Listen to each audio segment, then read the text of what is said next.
जी Malak Abdurrahman Ali Malak मारूफ मलक फारूक मलक फरकान अली लारी खलफी जी ये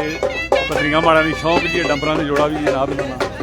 माशाल्लाह जी ते दो डंपरां दा जोड़ा भी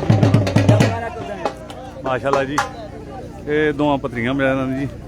मलक सावल ने जनाब स्पैशल ड्राइवरी करना इस हवाले नाल भी इस नाल बहुत सारी यारी दोस्ती जी मलक सावल ने